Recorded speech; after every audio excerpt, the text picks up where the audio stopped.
Кетменчидей гүлүңдөй, кенен таштап кадамын, ойнот болот каламын, күндөй жарык замандын, ырдап сырын табамын. 20-кылымдагы чыган жазуучу жана коомдук ишмер, кыргыз эл баатыры жазуучу Түгөлбай Сыдыкбеков 1912-жылы Кыргызстандын азыркы Сүкөл облусуна караштуу Түп районундагы Кенен Суу айылында жарык дүйнөгө келген.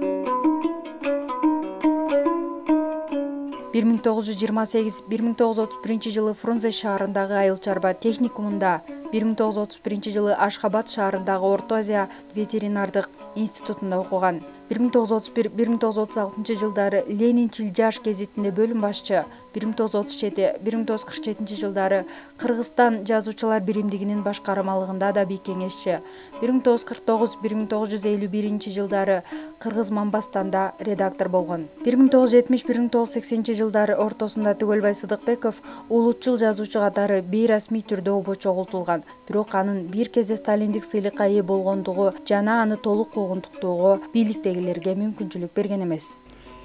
Сиз драмалык чыгармада жаздыңыз. Айрымдары өз кезегинде сахнада коюлган. Дагы драма жазам деген оюңузда барбы?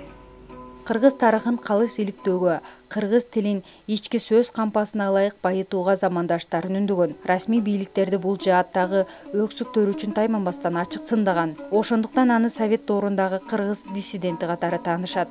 Биринчи поэзиялык жыйнагы Күрөш деген ат менен 1933 жылы жарыкка чыккан. Түгөлбай Сыдыкбеков Манас эпосун изилдөөгө жана аны басып чыгарууга көрөнүктүү салым кошуп, Манас Сейтек эпосунун жыйынтыкталган вариантынын 3 томдугунун 3 бөлүгүн редакциялаган жана басмага даярдаган. 1960 жылы басылып чыккан Кыргыз Совет адабиятынын тарыхый очеркинин башкы редактору болгон. Сүрөткердин турмушунда Көк Азаба романы өзгөчө тагдырдагы чыгарма болгон. Ал Орхон Энесай доорундагы түрк элдеринин тарыхый басып өткөн жолун көркөм жалпылаштырууга алган.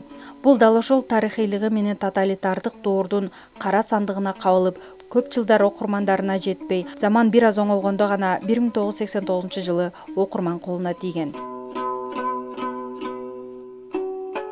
Автобиографиялык жана тарыхый өмүр баяндык мазмундагы Жол, Бел Белес романдары кыргыз эли тарабынан жылуу кабыл алынган. Мезгил сабактары Табылга 1992, Мен 1000 жыл жашадым деген китептерине анын мезгил жана адам, коом жана инсан, тарых, тил, элим билим, улут мурас, маданият жана башка темалардагы атуулдук позициясын айкындаган макалалары жана маектешүүлөрү киргизилген. Кыргыз ССРинин эл жазуучусу 1968, Кыргыз ССРинин Илимдер академиясынын анык мүчөсү 1954, Түгөлбай Сыдыкбековдун Биздин замандын кишилери романына 3-даражадагы сталиндик сыйлык берилип, кийин ал сыйлык ССРдин мамлекеттик сыйлыгы болуп аталып калган. Эки эмгек кызыл туу, элдердин достук ордендери, СССРдин медалдары, Кыргыз ССРинин жогорку советинин ардак грамоталары менен сыйланган. Эгемен Кыргыз Республикасынын Кыргыз эл баатыры намын туңгуч ирет алган. Кыргыз адабиятына жана маданиятына 70 жылдан ашык кызмат кылган, элдик тилдин жана нарк насилдин нускалуу билерманы Түгөлбай Сыдыкбеков 1997 жылы 19 июлда Бишкек шаарында каза болгон. Анын сөөгүн эл зор урмат сый менен жерге берген.